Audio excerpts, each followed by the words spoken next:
నమస్తే. Friday movie day. అయితే తెలుగు సినిమాలు మాత్రం ఈ వారం సరిగ్గా లేవని చెప్పుకోవాలి. అయితే డబ్బింగ్ సినిమాస్ ఏదైతే తమిళ్ మూవీస్ ఉన్నాయో విశాల్ రెడ్డి నటించినటువంటి ఒక రత్నం రిలీజ్ అయింది. అయితే ఈ సినిమాకి సంబంధించి పూర్తి వివరాలు మనతో పాటు సీనియర్ జర్నలిస్ట్ హేమసుందర్ గారు ఉన్నారు. వారిని అడిగి తెలుసుకుందాం. సార్ నమస్తే. నమస్తే సార్, రత్నం ఫ్రైడే రోజు కాబట్టి మూవీ డే, రత్నం వచ్చేసింది. సో రత్నం మూవీ కూడా చూశారు కాబట్టి రత్నం సినిమా ఎలా ఉంది, దాని గురించి ఏం చెప్తారు? పేరుకే రత్నం కానీ దానికి రాయి అని పెడితే పోయేది. ఎందుకన్నానంటే నేను నా లైఫ్లో నా జీవితంలో ఎన్నో సినిమాలు చూసా. ఫస్ట్ రోజు క్యూలో నుంచున్నప్పుడు టికెట్లు దొరకడం కోసం చాలా కష్టమయ్యేది. పైనుంచి నడుచుకుంటూ వచ్చి మధ్యలో దిగి దూరేవాళ్ళు. అవును, షర్ట్లు ప్యాంట్లు చినిగిపోయి చెమటలు కారిపోతూ తడిచిపోయిన షర్ట్తోనే లోపలికి వెళ్ళి సినిమా చూసిన రోజులు ఉన్నాయి నాకు. అయితే ఇప్పుడు ఈ సినిమా టికెట్ కోసం పాపం మీరు ఇంత ఇబ్బంది పడ్డారంటారా? అంతే రివర్స్లో పడ్డానమాట. రివర్స్ అంటే నేనేం చేశానంటే జనరల్గా ప్రెస్ కోసం షో వేస్తారు, దానికి వెళ్తే చక్కగా ఫ్రీగా చూసి వచ్చేయచ్చు. నేనేం చేశానంటే ఇంటి దగ్గరలో మంచి కొత్తగా మల్టీప్లెక్స్ థియేటర్ కట్టారు. బ్రహ్మాండంగా 2-3 నెలలు స్టార్ట్ అయ్యేది థియేటర్ కూడా. అది అంతకుముందు 2-3 సినిమాలు కూడా చూశాను. దాంట్లో దగ్గరగా ఉంటుంది, 1 కిలోమీటర్ 2 కిలోమీటర్స్ దూరం అని చెప్పేసి నేనేం చేశానంటే ఫ్రెండ్తో కలిపి బుక్ చేశాను. అతను ఏం చేశాడంటే సడన్గా నాకు ఏదో వేరే ఎంగేజ్మెంట్ ఉంది, నేను అక్కడికి వెళ్ళాలి, నేను రానన్నాడు ఆయన. దాంతో నేను మిమ్మల్ని అడిగాను, మీరు వస్తారా, ఒక టికెట్ ఉంది అని. మీరు రానన్నారు. తర్వాత మా ఆవిడని అడిగాను, ముందు వస్తానని, తర్వాత నేను రానుంది. తర్వాత నాకు తెలిసిన ఒక అతను విల్లా శ్రీనివాస్ అని అతనికి ఫోన్ చేశాను. ఇట్లా ఒక 6 ఫోన్ చేశానండి, 6-7 దాకా ఫోన్ చేశాను. టికెట్ వేస్ట్ అవుతుంది కదా అని. ఇది ఎక్స్పీరియన్స్ చెప్తే మంచిది అనిపిస్తుంది నాకు. వెళ్ళి కూర్చున్నా, గేట్లో చెక్ చేసిన అతను చెప్పాడు, ఇద్దరు కదా అంటే వెనకాల వస్తారులే అని చెప్పాను. సెకండ్ రోనే, వెనక నుంచి సెకండ్ రో కూర్చుంటే 10 అయిపోయింది. నేను వెళ్ళిందే 10 నిమిషాలు తక్కువ, పావు తక్కువ 10ంటికి వెళ్ళాను. 10 అయింది. వెనక నుంచి ప్రొజెక్ట్ రూమ్ నుంచి మాటలు వినిపిస్తున్నాయి. ఇద్దరే ఉండారు కదా, మరి షో ఉంటుందని అతను అడిగితే షో ఉందన్నాడు అతను. అంటే వాళ్ళు ఇద్దరు అనుకున్నారు, నేను ఒక్కడనే ఉన్నది. అది వెనకాల వస్తున్నారు, నా టికెట్ రాలేదు కదా అట్టగో, నేను ఒక్కడనే కూర్చున్నా. కానీ షో స్టార్ట్ అయిన తర్వాత కనీసం ఆ ఏరియాలో వాళ్ళన్నా వస్తారేమో అనుకున్నాను నేను. అది నా దురదృష్టమో మరి వాళ్ళ అదృష్టమో తెలియదు, వాళ్ళ దురదృష్టమో తెలియదు. కానీ జనం లేరు, నేను ఒక్కడనే. ఇంటర్వెల్కి ఏసీ వేస్తాడనుకుంటే ఏసీ వేయట్లా. నా ఉద్దేశం ఏంటంటే ముందు షో క్యాన్సిల్ అవుద్దా అన్నప్పుడు కనీసం 2 టికెట్లు కదా, నా డబ్బులు నాకు ఇచ్చేస్తే నేను డ్రాప్ అయిపోదామని ఉద్దేశంలో నేను ఉన్నా. వాళ్ళు షో వేసారు కదా, ఇక అడగలేదు. ఇంటర్వెల్కి బయటికి వెళ్దామన్నా సిగ్గేసి అసలు బయటికి వెళ్ళలేదు. వాష్రూమ్ కూడా వెళ్ళలేదు, అసలు వాష్రూమ్ కూడా వెళ్ళాలి. వెళ్ళి అక్కడే కాలు మీద కాలేసి కూర్చున్నాను. దేవరా ఒక ట్రైలర్ వేసాడు, తర్వాత ఇంకోటి వేసాడు. మళ్ళీ అన్నీ అంటే దాని టైంకి ఆ సినిమా మళ్ళీ స్టార్ట్ అయిపోయింది.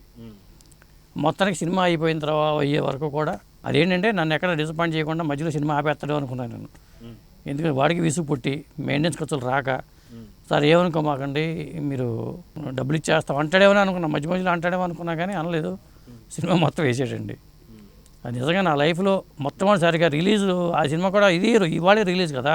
అవును, ఫస్ట్ డే ఫస్ట్ షో. అవును. మరి ఆ షోకి నేను ఒక్కడనే ప్రేక్షకుడిని అవ్వడం అనేది నిజంగా అది వాళ్ళ దురదృష్టం అనాలే, మరి నా దురదృష్టం కూడా తెలియట్లే నాకు. అయితే సినిమా చాలా బాగుంటే మటుకు ఖచ్చితంగా అది మీ అదృష్టం అనుకో. నేను అనుకున్నా, ఒకవేళ సినిమా బాగుంటే దీని మీద రివ్యూ బ్రహ్మాండంగా చెప్పాలి. ఎందుకంటే ఫస్ట్ డే ఫస్ట్ షోకి నేను ఒక్కడనే ఉన్నాను, రెండో షో నుంచి ఇది మొత్తం మారిపోతుంది, రేపటి నుంచి కలెక్షన్లు అని చెప్దాం పాపం అని అనుకున్నా. మానవతా దృష్టితో అనుకుని ఎవరు లేరు కాబట్టి ఇంక లీనమైపోయి చూసా. ఎందుకంటే ఈలలో గోలలో అలాంటివి కూడా ఏమి లేవు అక్కడ. చూస్తే అసలు ముందే నేనే వెళ్ళిపోదాం అనిపించింది నాకు. మళ్ళీ నేను వెళ్ళిపోతే వీళ్ళు షో వేస్తారా వేయరా అనే డౌట్ వచ్చింది. అంటే మీరు వెళ్ళిపోయిన షో వేస్తే ఎందుకు, షో వేయకపోతే మీకు అంటే అసలు కంటిన్యూ చేస్తారా వాళ్ళు నేను వెళ్ళిపోతే అనే డౌట్ కూడా వచ్చింది నాకు. పక్క నుంచి చూడాల్సింది. అదేండి ఎక్స్పీరియన్స్ నిజంగా. ఫస్ట్ డే ఫస్ట్ షో ఈ తరహాలో కొత్త సినిమాకి, మరి అతను అంతో ఎంతో యాక్షన్ హీరో, ఇమేజ్ ఉన్న హీరోనే, కానీ ఇక జనం ఒక్క ప్రేక్షకుడితో నడిచిన సినిమాగా ఈ రత్నం అండి. మరి నిజంగా చెప్పాలంటే ఇది మణిరత్నం అనుకోవాలి, రాయని చెప్తారేమో అంతే. అంటే సినిమా కథలోకి వస్తే ఇక మీరు ఇది రత్నమా రాయ అని చూసుకుంటే అతని పేరు రత్నం.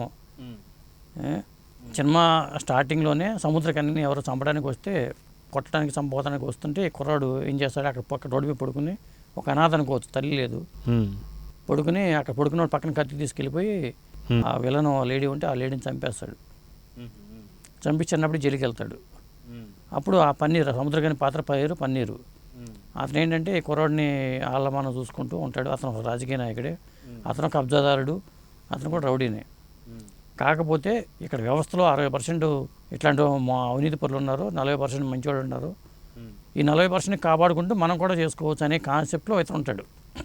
ఈ 40% మంచివాళ్ళని కాపాడుకుంటూ అంటూ అతనికి రైట్ హ్యాండ్ లాగా ఈ రత్నం అనే వ్యక్తి ఉంటాడు అన్నమాట, విశాల్ అనే పాత్ర.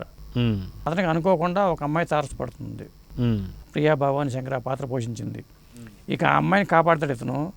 ఆ అమ్మాయిని ఎందుకు కాపాడాడంటే వాళ్ళ అమ్మలాగా ఉంటుంది, హీరో వాళ్ళ అమ్మలా, విశాల్ అమ్మలాగా తల్లిలాగా ఉంటుంది. ఓకే, దాంతో ఎమోషనల్ కనెక్షన్ ఏర్పడుతుంది అతనికి. ఇక దీంట్లో కథ గురించి విషయానికి వచ్చేసరికి కథ ఏమి ఉండదు, ఈ చేజింగ్లు యాక్షన్ సన్నివేశాలు తప్పితే.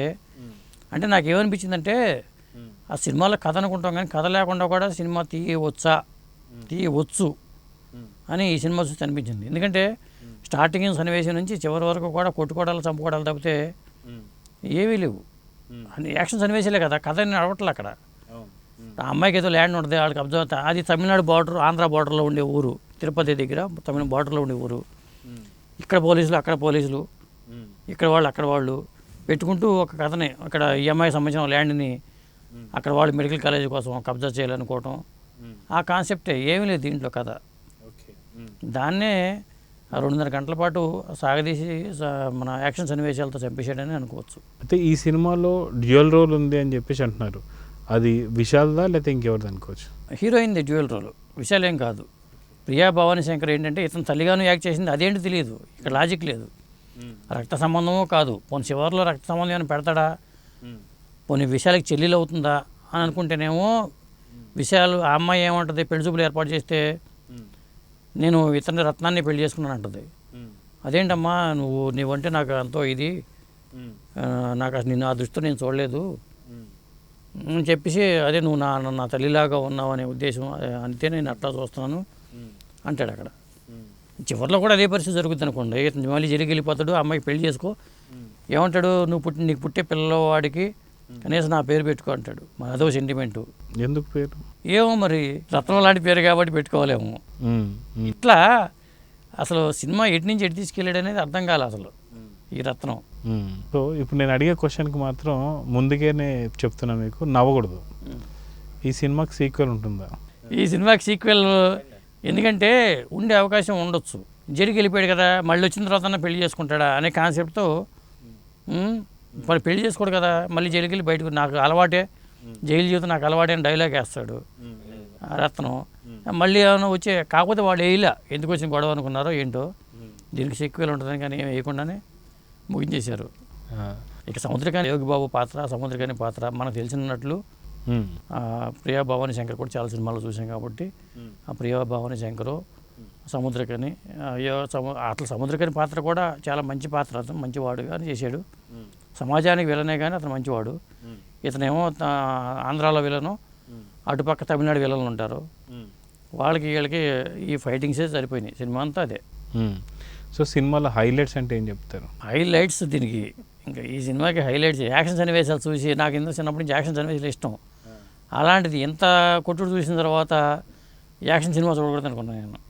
ఇంత యాక్షన్ భరించలేవండి, ఇంత యాక్షన్. పైకి దేవిశ్రీ ప్రసాద్ మ్యూజిక్ దీనికి.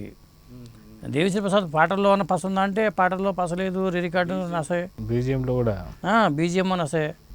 సినిమాలో ఏం చూసినా ఏమీ లేదు. అసలు ఎందుకు ఇలాంటి సినిమాలు చేస్తారో, లేకపోతే సినిమా ఫీల్డ్ ఎలా ఉందా, థియేటర్లు ఎలా, మనుగడ ఎలా, నాకు ఇదే ఆలోచించాను నేను చివరికి. నేను ఒక్కడనే చూస్తున్నాను, ఫస్ట్ డే ఫస్ట్ షో, నేను ఒక్కడనే ప్రేక్షకుడిని, నాకే పరీక్షా సమయం ఇది. మొత్తానికి ఇది పొలిటికల్ టైంలో వచ్చిన సినిమా కాబట్టి, సినిమా ఏమైనా పొలిటికల్ యాంగిల్లో ఉందా, ఏమన్నా సరే పొలిటికల్ పంచెస్ ఏమన్నా? పొలిటీషియన్స్ ఉంటారు కానీ పొలిటికల్ టచ్ చేయలేదు ఇందులో. పొలిటీషియన్స్ ఉంటారు కానీ ఏపీకి సంబంధించిన పాలిటిక్స్ కానీ, అసలు పాలిటిక్స్ లేవు, ఏ ట్రిక్స్ లేవు. కనీసం ఏదైనా ట్రిక్స్ అన్న చేసి ఉంటే కొంత జనం అన్న రెండో షో నుంచి వచ్చేవాళ్ళేమో. రెండో షోకి అసలు నాలాంటి ప్రేక్షకుడు ఎవడన్నా ఉన్నాడా లేడా అని నా డౌట్ అయితే వచ్చింది. ఎందుకంటే నాకైతే ఎవరు రాలేదు కాబట్టి, నేను 10 గంటల షోకి వెళ్ళాను కాబట్టి, దాని తర్వాత షోకి అయితే ఏమైనా వచ్చారో, రేపు థియేటర్లో ఈ షో ఉంటుందా లేదా అనే డౌట్ కూడా వచ్చింది నాకు నిజానికి. అది ఎందుకంటే మీరేదో కహాని వినిపిస్తున్నారు అనుకుంటానేమో. థియేటర్లో నేను ఒక్కనే సెల్ఫీ దిగాను, ఒక్కనే సెల్ఫీ, సీట్స్ నా ముందున్న సీట్లు, అప్పటికి సినిమా స్టార్ట్ అయింది, నా ముందున్న సీట్లు ఇది పరిస్థితి. ఏ థియేటర్ ఇది? మూవీ టైం అని. Movie time, Sanath Nagar. ఆ థియేటర్లో చూశానండి. మూవీ టైం స్కై మాల్లో ఈ సినిమా చూశాను. ఎందుకో నీరసంగా ఉన్నట్టున్నారు. మరి అంతే కదా, ఏ రసం లేకపోతే సినిమాలో నీరసమే ఉంటుంది. ఇంకా మీ దీనికి ఏదో మళ్ళీ రేటింగ్ ఎంత మీరు అడుగుతారో నాకు తెలుసు. ప్రేక్షకుడు ఇచ్చే రేటింగ్ ఏముంటుందండి, ఒకటి వేసుకోండి పోనీ 5కి. అది రత్నం కోసం ఏమంటారు? అంతే మరి, పేర్లో రత్నం ఉంది కదా, సినిమా రత్నం కాకపోయినా పేర్లో రత్నం ఉంది. నాకు యాక్షన్ సినిమాలంటే ఇష్టం అని చెప్పి నేను వెళ్ళానండి. సాధారణంగా చాలా సినిమాలకి నేను రివ్యూల కోసం అని చూడటం తప్పితే రివ్యూల కోసం సినిమాలు చూడటం అనేది ఒక పెద్ద నరకం అనేది నాకు ఈ మధ్యకాలం అర్థమైంది. అందుకని తగ్గించేసా. ఏదైనా పెద్ద సినిమా మంచి సినిమా ఉంటే వెళ్తున్నాను, కానీ మాది సినిమాలకు రివ్యూలు చెప్పడం మానేశాను. ఈ పాపం విషయాలకి ఏదైనా మనం మేలు చేద్దాము సినిమా చూసిన తర్వాత మానవతా దృక్పథంతో ఒక మంచి రివ్యూ ఇద్దాం అనుకున్నాను, కానీ ఇలాంటి పరిస్థితి వస్తుందని నేను అయితే ఎక్స్పెక్ట్ చేయలే. రత్నానికి మీరు ఇచ్చే రేటింగ్ చెప్పమంటే ఏం చెప్తారు? అయితే నేను ఒక్కనే చూశాను కదా, అందుకే 1 రేటింగ్ ఇస్తాను దీనికి. 5కి 1 లీస్ట్ రేటింగ్ అనుకుంటా. ఏం చేస్తాను, ప్రేక్షకులు ఏమైనా కనీసం 2 ఉంటే ఇంకొక 2 ఇచ్చేవాడిని కొన్ని. అచ్చా. ఇప్పుడు నా టికెట్లు నేను తీసుకెళ్ళి 2 ఒకటి మిస్ అయ్యారు, అప్పుడైనా 2 ఇచ్చేవాడిని. సో మొత్తానికి సినిమా అయితే ఫ్లాప్ అంటారు. అది రేపు జనమే చెప్తారు.